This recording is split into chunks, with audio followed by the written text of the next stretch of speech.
Halo Zoomers, terima kasih sudah mengklik video ini dan mari kita amati dunia makro dan mikro yang ada di sekitar kita.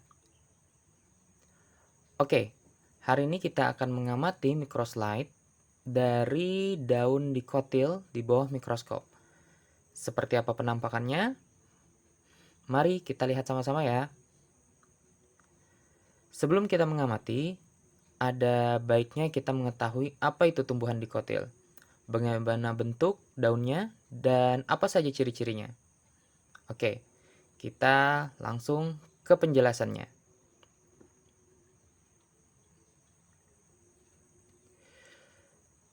Secara sederhana, yang dimaksud dengan dikotil adalah tumbuhan berbunga yang memiliki biji berkeping dua. Tumbuhan yang masuk ke dalam kelompok dikotil ini mempunyai sepasang daun lembaga atau yang kita kenal dengan istilah kotiledon. Daun lembaga tersebut terbentuk sudah sejak tahapan biji.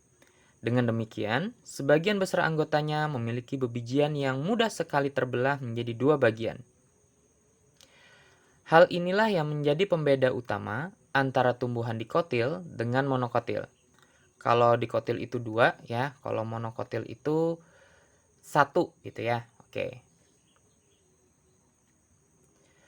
Oke, sekarang kita bahas apa saja ciri-ciri khusus dari tumbuhan dikotil ini. Adapun ciri-ciri khusus dari tumbuhan dikotil adalah sebagai berikut.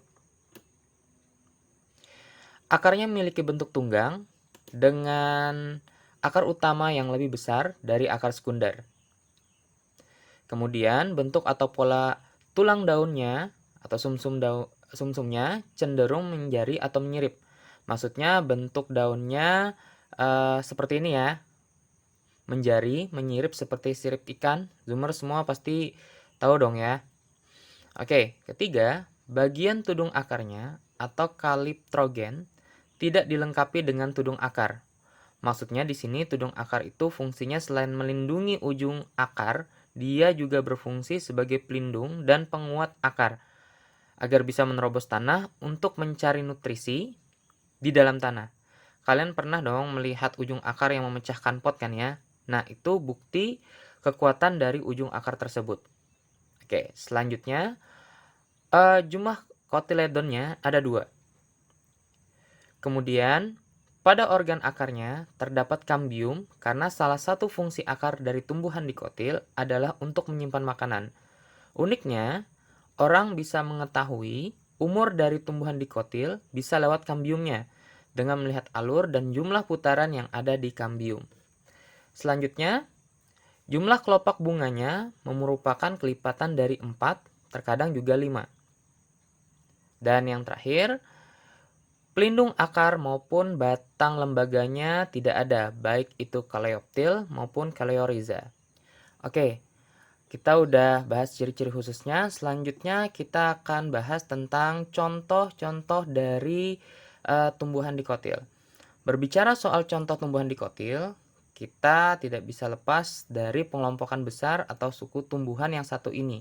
Dia terbagi menjadi 5. Yang pertama, itu adalah jarak-jarakan atau Euphorbiaceae. Arti Euphorbiaceae adalah tumbuhan bergetah.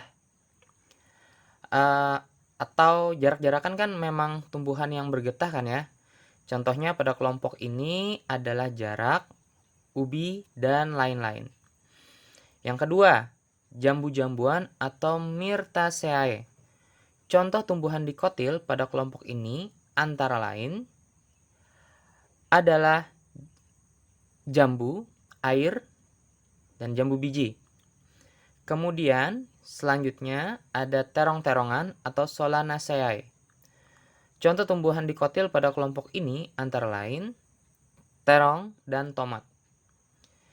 Selanjutnya, yang keempat, polong-polongan atau Leguminosae. Contoh tumbuhan dikotil pada kelompok ini antara lain kacang dan pete. Wah, siapa nih yang suka makan pete? Oke, selanjutnya ada composite atau compositae. Contoh tumbuhan dikotil pada kelompok ini antara lain bunga matahari. Jadi bunga matahari ya itu merupakan bagian dari tumbuhan dikotil ya Zoomers ya. Oke, kita sudah bahas contoh-contoh dari tumbuhan dikotil. Nah, sekarang kita akan melakukan pengamatan ya, pengamatan dari daun dikotil seperti itu. Oke, langsung saja kita persiapkan alat dan bahannya.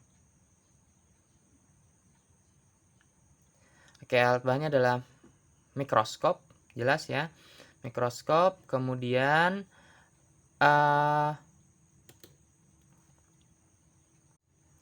oke, kita akan mengamati bagian daunnya yang sudah dalam bentuk preparat ya. Maksudnya preparat itu adalah awetan yang dibuat dari daun dikotil itu sendiri. Nah, struktur dari daun dikotil ini ya, dia berbentuk dia punya jaringan tiang dan stomata. Daun dikotil ini berbentuk oval atau lonjong dan dikelilingi dua sel epidermis yang disebut dengan sel penutup. Nah, kita akan amati di bawah mikroskop ini preparat dari daun dikotilnya ya. Saya coba akan atur fokusnya. Kita akan amati di mikroskop dengan baik itu dengan perbesaran lemah ataupun dengan perbesaran kuat. Dan kita akan beri pencahayaan juga, jangan lupa kita beri pencahayaan ya. Ini kita atur perbesarannya ya. Nanti baik dengan lensa objektif maupun lensa okuler. Kita taruh di sini preparatnya. Oke. Nanti kita akan amati dan kita akan tampilkan ke Zoomers ya. Kita akan beri pencahayaan supaya nanti penampakan dari preparat yang akan kita amati jelas ya.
Terima kasih sudah melihat video ini.